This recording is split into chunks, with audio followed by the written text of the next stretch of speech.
বন্ধুরা, আমরা যদি চতুর্থ শ্রেণীর গণিত বইয়ের 4 নম্বর পৃষ্ঠার একদম উপরে লক্ষ্য করি, এখানে শুরুতেই আমরা দেখতে পাচ্ছি 3 নম্বরে বলা হয়েছে 2022 সালের হিসাব অনুযায়ী বাংলাদেশের প্রাথমিক বিদ্যালয়গুলোতে, এখানে দেখো আমরা অনেক বড় একটি সংখ্যা দেখতে পাচ্ছি, তাই না?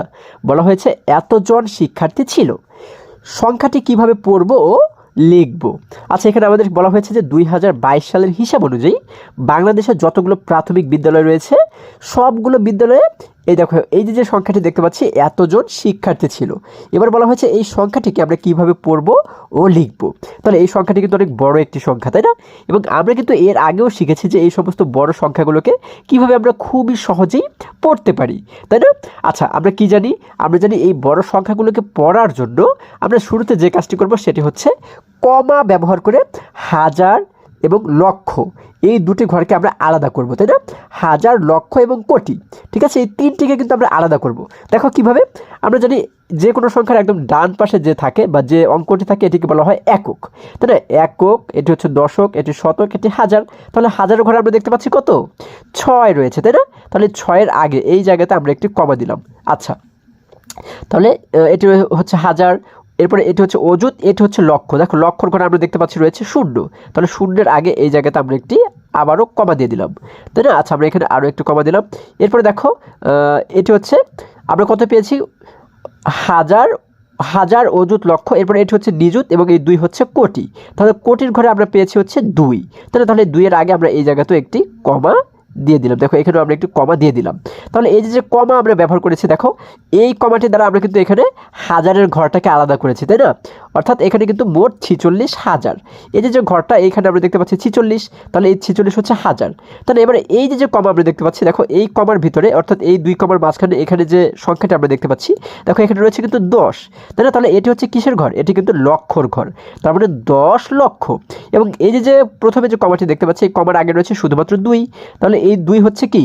এটি যেহেতু কোটির ঘর, যার কারণে কিন্তু আমরা বলতে পারি এই 2 হচ্ছে কোটি, তাই না? যখন আমরা এই কমার মাধ্যমে হাজার, লক্ষ এবং কোটি এগুলোকে চিহ্নিত করতে পারবো, তখন কিন্তু যত বড় সংখ্যাই হোক না কেন আমরা কিন্তু সেগুলোকে খুবই সহজেই পড়তে পারবো। তাহলে দেখো আমরা এই সংখ্যাটিকে এবারে কি বলতে পারি? আমরা কিন্তু বলতে পারি 2,10,46,000, তারপরে শেষে আমরা দেখতে পাচ্ছি 91, তাই না? আচ্ছা, তাহলে দেখো আমরা কিন্তু খুব সহজেই এটিকে পড়ে ফেললাম। আচ্ছা, এবারে যদি আমরা আরেকটু নিচে লক্ষ্য করি, দেখো এইখানে আমরা কিন্তু একটি ছেলে শিশুকে দেখতে পাচ্ছি। সে বলেছে অনেক শিক্ষার্থী, মানে এইখানে আমরা যে সংখ্যাটি দেখেছি তাতে কিন্তু বোঝা যায় যে অনেক শিক্ষার্থী। আমার মনে হচ্ছে সংখ্যাটি লিখতে আরেকটি স্থানের প্রয়োজন। আচ্ছা, এরপরে এই পাশে যে মেয়ে শিশুটিকে দেখতে পাচ্ছি, সে কি বলেছে? সে বলেছে এই নতুন স্থানটির নাম কি? আচ্ছা, তারপরে দেখো এই যে এই নিচে যদি লক্ষ্য করি, এখানে কিন্তু আমরা একটি টিয়া পাখিকে দেখতে পাচ্ছি, তাই না? এই টিয়া পাখিটি কি বলেছে? সে বলেছে এই নতুন স্থানের নাম কোটি।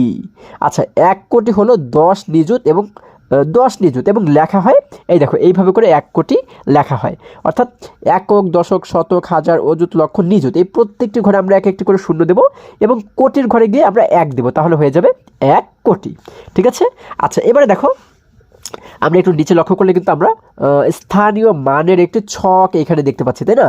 তাহলে স্থানীয় মান অনুযায়ী যদি আমরা এই শিক্ষার্থীর সংখ্যাদেরকে যদি আমরা সাজাই, অর্থাৎ শিক্ষার্থীর যে সংখ্যা এই সংখ্যাটিকে যদি স্থানীয় মান অনুযায়ী আমরা সাজাই, তাহলেও কিন্তু আমরা খুবই সহজে এটিকে পড়তে পারবো, তাই না? এবং লিখতে পারবো।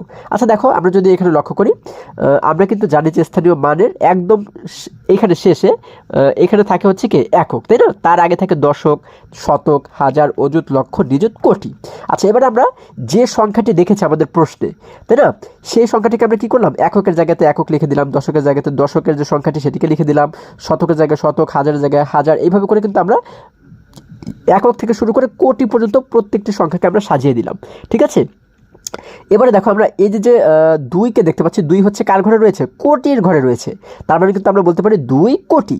তাহলে এই সংখ্যাটি যখন আমরা পড়বো তখন কিভাবে পড়তে পারি? আমরা পড়তে পারি হচ্ছে 2 কোটি। এবং এই যে নিযুত রয়েছে, আমরা দেখো নিযুতের ঘরে দেখতে পাচ্ছি 1 এবং লক্ষর ঘরে দেখতে পাচ্ছি আমরা 0। তাহলে এখন এইটিকে কি আমরা এইভাবে বলবো যে 1 নিযুত 0 লক্ষ, এইভাবে বলবো? না বন্ধুরা, এটিকে কিন্তু এইভাবে করে পড়তে হয় না। যখন আমরা নিযুতটাকে পড়বো, দেখো নিযুতকে কিন্তু কখনোই আলাদাভাবে পড়তে হয় না, হ্যাঁ? এটিকে সবসময় এই লক্ষর সঙ্গে একসঙ্গে পড়তে হয়। যেমন নিযুতে আমরা দেখতে পাচ্ছি 1 রয়েছে এবং লক্ষতে রয়েছে 0। তাহলে এই 1 এবং 0 এই দুটিকে আমরা একসঙ্গে যদি পড়ি, এই দুটি একসঙ্গে মিলে কি হয়ে গেল? এখানে কিন্তু হয়ে গেল 10। তাই না? তাহলে আমরা বলবো হচ্ছে 10 লক্ষ। এই নিযুতকে কিন্তু তখন আর নিযুত বলবো না, এটি কিন্তু হয়ে যাবে, এই দুটি মিলে হয়ে যাবে 10 লক্ষ। দেখো এর নিচে কিন্তু আমরা দেখতে পাচ্ছি 10 লক্ষ, ঠিক আছে। আচ্ছা, এরপরে এই যে অজুত দেখতে পাচ্ছি, অজুতের ঘরে রয়েছে কিন্তু 4। তাহলে এই অজুতকেও কিন্তু আমরা আলাদাভাবে পড়বো না, আমরা কিন্তু এইভাবে বলবো না যে 4 অজুত 6000, এইভাবে কিন্তু আমরা পড়বো না। এই অজুতকেও কিন্তু আলাদাভাবে কখনোই পড়তে হয় না, এটিকে কার সঙ্গে পড়তে হয়? এই হাজারের সঙ্গে পড়তে হয়, ঠিক আছে। দেখো এখানে হাজারের ঘরে রয়েছে 6, তাহলে অজুতের ঘরে রয়েছে 4, এখানে রয়েছে 6, 4 এবং 6 এই দুটিকে যদি আমরা একসঙ্গে পড়ি তাহলে হয়ে যায় কত? 46, তাই না? তাহলে হয়ে যায় 46। এখন এই 46কে কিন্তু একসঙ্গে আমরা বলবো হাজার, ঠিক আছে। আচ্ছা, তাহলে 46,000, এই দেখো নিচে দেখতে পাচ্ছি 46,000। এরপরে শতকের ঘরে দেখতে পাচ্ছি আমরা 0, তার মানে কিন্তু এখানে আমরা কিছুই আমাদের লিখতে হচ্ছে না, তাই না। এরপরে দশকের ঘরে দেখতে পাচ্ছি 9, এককের ঘরে দেখতে পাচ্ছি 1। আমরা কিন্তু এর আগেও শিখেছি যে দশক এবং একক এই দুটিকেও কিন্তু একই সঙ্গেই পড়তে হয়, তাই না। তাহলে দেখো দশকে রয়েছে 9, এখানে রয়েছে 1, 9 এবং 1 মিলে হয় কত? মোট কিন্তু হয়ে যায় 91, তাহলে এই 91কে কিন্তু আমরা একসঙ্গে এই জায়গাতে পড়বো।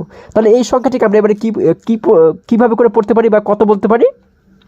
দেখো আমরা কিন্তু পড়তে পারি 2,10,46,091, তাই না। 2,10,46,091, অর্থাৎ আমরা কিন্তু এইভাবে করেই শুরুতে পড়েছিলাম, তাই না। আশা করি সকলেই তোমরা বুঝতে পেরেছো। এবারে যদি আমরা আরেকটু নিচে লক্ষ্য করি, দেখো সেই টিয়া পাখিটিকে আমরা এখানে আবারও দেখতে পাচ্ছি, তাই না। টিয়া পাখিটি এখানে কি বলেছে আন্তর্জাতিক গণনা রীতিতে 1 নিযুত বা 10 লক্ষকে 1 মিলিয়ন বলে। আচ্ছা এই টিয়া পাখিটি বলেছে যে আন্তর্জাতিক গণনা রীতিতে 1 নিযুত বা 10 লক্ষকে 1 মিলিয়ন বলে, ঠিক আছে। 1 নিযুতকে বলা হচ্ছে 1 মিলিয়ন, কিংবা 10 লক্ষকে কিন্তু বলে 1 মিলিয়ন। আচ্ছা, এই যে 1 নিযুত এবং 10 লক্ষ এই দুটি কিন্তু একই জিনিস, তাই না। তাহলে এটিকে কিন্তু আন্তর্জাতিক গণনা রীতিতে বলা হয় 1 মিলিয়ন। আর আমরা এই যে গণনা রীতিটা এখানে দেখতে পাচ্ছি, দেখো একক, দশক, শতক, হাজার, অযুত, লক্ষ, নিযুত, কোটি, এটি হচ্ছে আমাদের দেশীয় গণনা রীতি, ঠিক আছে। এবং আন্তর্জাতিক গণনা রীতিতে প্রথমে থাকে একক, তারপরে থাকে দশক, তারপরে থাকে শতক এবং তারপরে থাকে হাজার, ঠিক আছে। হাজার এবং তারপরে থাকে কিন্তু তারপরে কি থাকে? তারপরে থাকে কিন্তু হচ্ছে গিয়ে আমাদের মিলিয়ন, ঠিক আছে। অর্থাৎ হাজারের পরে আমরা এখানে যেমন দেশীয় রীতিতে অযুত, লক্ষ, নিযুত, কোটি দেখতে পাচ্ছি, আন্তর্জাতিক রীতিতে কিন্তু এখানে অযুত, লক্ষ থাকে না, এখানে থাকে হচ্ছে মিলিয়ন, ঠিক আছে। হাজারের পরেই থাকে হচ্ছে মিলিয়ন, ঠিক আছে। আচ্ছা, এরপরে দেখো যদি আমরা আরেকটু নিচে লক্ষ্য করি, দেখো এখানে আমরা কিন্তু এই যে ছেলে শিশুটিকে দেখতে পাচ্ছি, হ্যাঁ, এই ছেলে শিশুটি এবারে কি বলেছে? দেখো এখানে সে বলেছে আমরা এই যে সংখ্যাটি আমরা পড়েছি, কত পড়েছি? 2,10,46,091 সংখ্যাটি পড়ি। আচ্ছা, এই সংখ্যাটিকে আমরা কীভাবে করে পড়তে পারি? 2,10,46,091, তাই না। আচ্ছা, বলা হয়েছে আমরা এই সংখ্যাটি পড়ি এইভাবে, কিভাবে? 2,10,46,091 আমরা তো পড়েছি, তাই না। বন্ধুরা, আমরা যদি এবারে আরেকটু নিচে লক্ষ্য করি, দেখো এখানে আমরা যে স্থানীয় মানের যে ছকটি দেখতে পাচ্ছি, এটি কিন্তু আমাদের দেশীয় পদ্ধতি অনুযায়ী আমরা যেভাবে পড়ি সেইভাবে কিন্তু আমরা এখানে দেখতে পাচ্ছি, তাই না। যেমন দেখো একক, দশক, শতক, হাজার, আমরা জানি এটি কিন্তু হাজারের ঘর, এটি হচ্ছে অযুতের ঘর, তাই না। অযুত এবং হাজার এই দুটিকে যেহেতু একসঙ্গে হাজার হিসেবে পড়তে হয়, যার কারণে কিন্তু দেখো আমরা দেখতে পাচ্ছি এই হাজারের ভিতরে কিন্তু অযুত এবং হাজার এই দুটিকেই একসঙ্গে আমাদের দেখানো হয়েছে, তাই না। তারপর হচ্ছে কি আমরা জানি একক, দশক, শতক, হাজার, অযুত, লক্ষ, নিযুত। আচ্ছা, তাহলে এই যে লক্ষ এবং নিযুত আমরা জানি এই দুটিকে কিন্তু একসঙ্গে লক্ষ হিসেবে পড়তে হয়, তাই না। যার কারণে আমরা এই দুটিকে একসঙ্গেই লক্ষ হিসেবে কিন্তু দেখতে পাচ্ছি। এবং এরপরে কিন্তু আমরা দেখতে পাচ্ছি কোটি, দেখো কোটির জায়গাতে কিন্তু আমরা দেখতে পাচ্ছি রয়েছে 2, তাই না। এখন এই সংখ্যাটিকে যদি আমরা আন্তর্জাতিক গণনা রীতিতে যদি আমরা পড়ি, দেখো আমাদের এই নিচে বলা হয়েছে আন্তর্জাতিক গণনা রীতিতে সংখ্যাটি পড়ি। এখন এই সংখ্যাটিকে যদি আমরা আন্তর্জাতিক গণনা রীতিতে পড়ি, দেখো আমরা কিভাবে করে পড়তে পারি? আগে আমরা যদি একটু লক্ষ্য করি, এই যে আন্তর্জাতিক গণনা রীতির যে স্থানীয় মান, এখানে বলা হয়েছে কি প্রথমে রয়েছে একক, তারপরে দশক, তারপরে শতক, তারপরে হাজার, এই পর্যন্ত কিন্তু আমাদের আগেও ঠিক ছিল, তাই না। এবং এইখানে আমরা দেখতে পাচ্ছি মিলিয়ন, তাই না। আচ্ছা, আমরা এই দেখো এই জায়গাতে আমাদের একটি বিষয় বোঝা রয়েছে, সেটি হচ্ছে এই যে হাজারের ঘরে কিন্তু আমরা দেখতে পাচ্ছি 3টি সংখ্যা রয়েছে, তাই না। এখানে একটি সংখ্যা, দুইটি সংখ্যা, 3টি সংখ্যা। এবং মিলিয়নের ঘরেও কিন্তু মোট 3টি অপশন রয়েছে, দেখো একটি অপশন, 2টি অপশন, 3টি অপশন। তাহলে আমরা যখন আন্তর্জাতিক গণনা রীতিতে যে কোনো সংখ্যাকে লিখব, হ্যাঁ, মানে স্থানীয় মানের ছকে যখন আমরা লিখব, তখন আমরা কি করব? এই হাজারের ঘরে কিন্তু 3টি সংখ্যাকে রাখবো এবং মিলিয়নের জন্য কিন্তু আরও 3টি সংখ্যাকে আমরা রাখবো, ঠিক আছে। আচ্ছা, তাহলে দেখো এটি এটিকে আমরা কীভাবে করে পড়তে পারি? এই যে আলাদা আলাদা রং দিয়ে দেখো আমাদের কিন্তু দেখানো হয়েছে, মিলিয়ন আলাদা, হাজার আলাদা, তাহলে আমরা এটিকে বলতে পারি হচ্ছে 21 মিলিয়ন। দেখো এই মিলিয়নের ঘরে কিন্তু এই যে দুটি সংখ্যা রয়েছে, এখানে যদি আরও একটি সংখ্যা থাকতো এইটিকে সহ এই তিনটিকে কিন্তু একসঙ্গে আমরা মিলিয়ন হিসাবে পড়তাম, তাই না? এখানে যেহেতু দুটি সংখ্যা রয়েছে তার মানে কিন্তু আমরা বলতে পারি 21 মিলিয়ন। তারপরে হাজারের ঘরেও কিন্তু তিনটি সংখ্যা রয়েছে, কিন্তু এইখানে যেহেতু শুরুতে রয়েছে শূন্য, আমরা জানি শুরুতে শূন্য থাকলে কিন্তু এটিকে আর আলাদাভাবে পড়তে হয় না, তাই না? আচ্ছা, তাহলে এটি বাদে বাকি থাকলো কি 46, তাহলে 46কে কিন্তু আমরা একসঙ্গে বলবো হাজার, 21 মিলিয়ন 46,000। এরপর 17 ঘরে কিছুই নেই, তাই না? এরপরে দশক এবং একক আমরা জানি এই দুটিকেও কিন্তু একই সঙ্গে পড়তে হয়, এই দুটি মিলে একসঙ্গে হয়ে যায় কত? 91, 9 এবং 1 মিলে হয়ে যায় 91। তাহলে আমরা আন্তর্জাতিক গণনা রীতিতে এটিকে পড়তে পারি কীভাবে? 21 মিলিয়ন 46,091। দেখো এখানে বলা হয়েছে 21 মিলিয়ন 46,091। তাহলে আশা করি আজকের সম্পূর্ণ পাঠ তোমরা খুবই সুন্দরভাবে বুঝতে পেরেছো। বন্ধুরা, আজকে আমাদের এই পর্যন্তই, আবারও দেখা হবে পরবর্তী ভিডিওতে।